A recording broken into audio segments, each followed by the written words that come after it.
Thank you very much, Calvin Yakundi, with the latest details on matters budget. But let's transition into matters women in business. Now, women are taking business a notch higher today and delving in the least expected industries. On Women in Business today, Awor Odongo talks to Esther Wangui Mucara, who decided to invest in a rehabilitation center. My name is Awor Odongo, and on Women in Business today, we're tapping into running a rehabilitation center.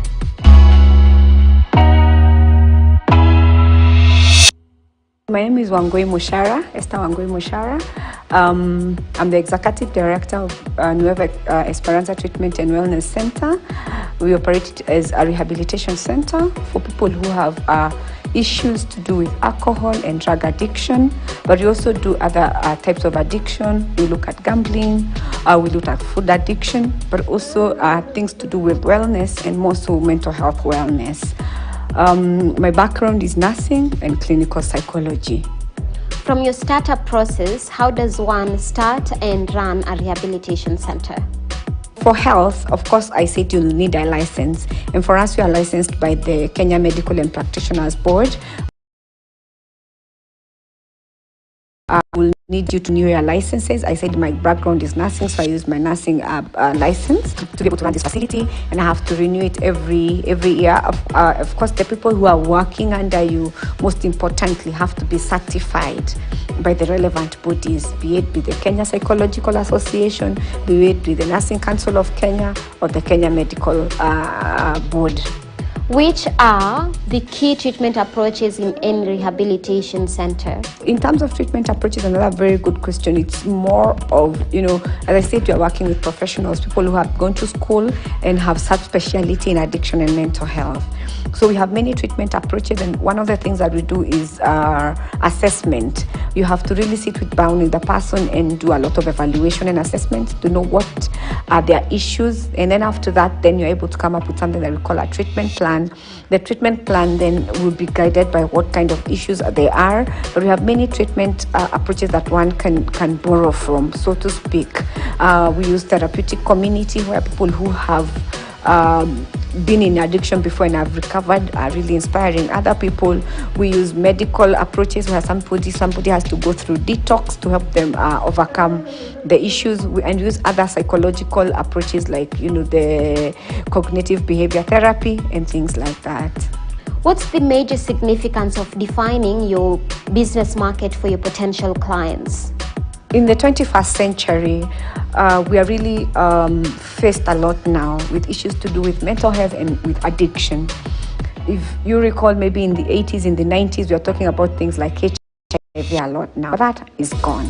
Now the issues that we are with in the communities now, we find every family or in a community, a lot of people are grappling with mental health and with addiction, and it's affecting all age sects, be it young people, be it people in the middle age, or older people. So one of the things that we do is really to do a lot of community mobilization and community sensitization, talking to key people in the society. We talk to church leaders, we talk to local leaders, we are even now talking to political leaders.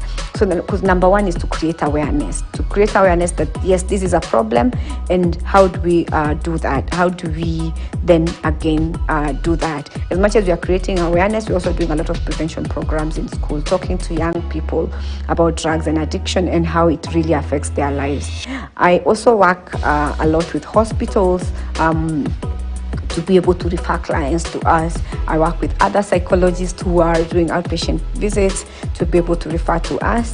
And also now, when you talk to families and you do a good work with their families, they become our biggest marketing source in terms of referrals. So while running this business, how do you ensure you get your potential clients and also create that trust between you and your clients in the services that you offer?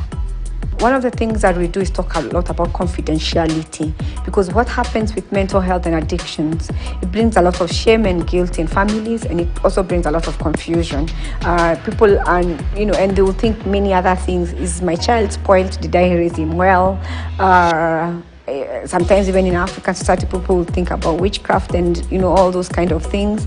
And so one of the things that we really are empathetic, we really empathize with families. We do a lot of professionalism, we do a lot of confidentiality, and we assure families that whatever is discussed here, because when you discuss about those things, you tend to go into people's lives and you may tap into things that are very sensitive into their lives. And because it's a wholesome program where we look at family, we look at individuals, we look at society, we say healing, even if it's happening to the individual who has been brought to us, it has to happen to everybody. So we have a lot of discussions of family therapy, do a lot of amendments, resolutions, and working with families and individuals to help them to become better people in the society. Of course, you've now figured out that you're starting a business and you want to run it. Now you need the people coming in. How do you determine the pricing so that people can buy into the services that you're offering? We are given rates by our regulators. So of course they give you rates, but of course you have to look at your market. Who are you targeting? Are you targeting the middle class, the upper middle class, the lower middle class? To be honest, it's a very difficult question, that one, because most of the time, as I said before, the clients who really need help are not financially stable, and some of the time you have to keep negotiating for prices, even telling them just bring us unga, then we can be able to continue to do this work. So pricing in this market is one of the very much unregulated markets. Of course, there's an average, then you'll do your own research to see what other people are charging, and then you try to place yourself somewhere where you're able to continue running the business. What would you say are the major challenges in the business, especially when it comes to financial acquisition or getting your clients to buy the services and pay for those services? So you will find that, yes, we have a lot of insurance companies even in the country, but mental health in general is very underfunded. It is a new thing that is coming up now. It is not like your traditional diagnoses that have been in the market. So you'll find a lot of insurances, even companies, are shying away to cover mental health and more so addiction, because a lot of people have not appreciated addiction as a disease. It's looked like as a lifestyle or something that can stop when they want. And because rehabilitation takes a very long time, the program here is 90 days. So you'll find that becomes a very expensive affair.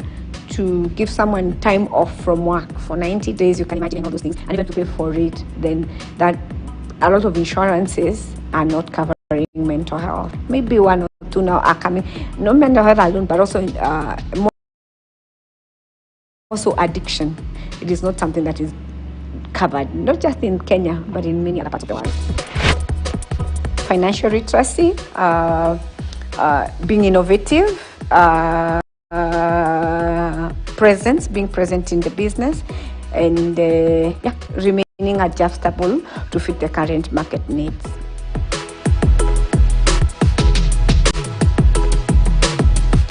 All right, that's where we put a full stop to today's show. Thank you very much for joining with us. All micro, small, and medium-sized enterprises, we celebrate you here on Business Today every Wednesday, 3 to 4 p.m. Well, that's it. I'm Noki Kimboy. Up next, we have KTN. Stay tuned.